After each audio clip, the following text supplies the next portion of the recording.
ఏమిటో ఆ సలహా? మన్మథ బాణాలు మన్మథుడికి అంకితం ఇస్తే బాగుంటుందేమో. నో నో నో, నా హృదయానికి అంకితం ఇస్తాను. నా తనువులో అనువనువు తానై ఉండి. సునీల్, మాకెళ్ళి చూడవా? నీ మద్దరికెళ్ళి చూస్తావు పద్దాక. మాకెళ్ళి చూడ. నా హృదయానికి అంకితం ఇస్తాను. నా తనువులో అనువనువు తానై ఉండి నన్ను తనలో చేర్చుకొని నాకు ప్రేమ సాగర పంచులు చూపి నా ప్రేమ దేవతకి ఇస్తాను. ఉందిలే ఓ వారి వల్ల వయ్యారి, ముందుందిలే ముగ్ధ మనోహరి, నా గుండెల్లో కొలువై ఉందిలే నా అనురాగ దేవత. ఎవరు బాబా అంత అదృష్టవంతురాలు? నీవే పద్మ. అవును పద్మ, నువ్వే నా ప్రేమ దేవతవి, నువ్వే నా అనురాగ దేవతవి. బాబా ఎస్, నేను మనసారా ప్రేమించాను.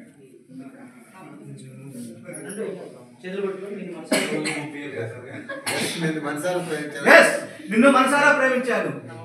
నా మమతల మందిరంలో దేవతలా నిన్ను ప్రతిష్ఠించుకున్నాను. బాబా బాబా బాబా బాబా అంటే కోపం ఉందన్నట్టు. బాబా బాబా బాబా స్వామికి వచ్చి బాబా ఏంటంటే ఆచార్య బాబా నన్ను ప్రేమిస్తాను మనం మాట్లాడ. బాబా సునీల్, ఈ డైలాగ్ మూమెంట్స్ అస్సలు రావట్లేదు. చెప్పు మన డైలాగ్ చెప్పు అమ్మాయికి. నా జీవిత భాగస్వామిగా నువ్వు నా జీవిత భాగస్వామిగా వచ్చి నా ప్రణయ సామ్రాజ్యానికి పట్టపురానిగా నన్ను ఆనందంలో తేలియాడించు. బాబా బాబా అది అసంభవం. పద్మ, అవును బాబా. అవును బాబా, నువ్వు నా మీద ఆశలేమి పెట్టుకోకు. అసలు పెళ్ళే చేసుకోవా? ఇలా కన్నగానే ఉండిపోతావా? పెళ్లి చేసుకుంటాను. మరి ఇంకేంటి, నీకు అన్ని విధాలా సరైన వాడిని నేనున్నానుగా.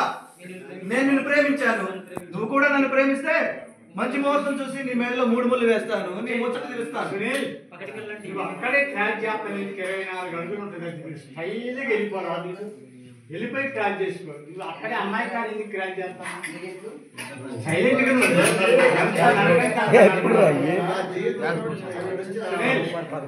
అమ్మాయి కానీ క్రాక్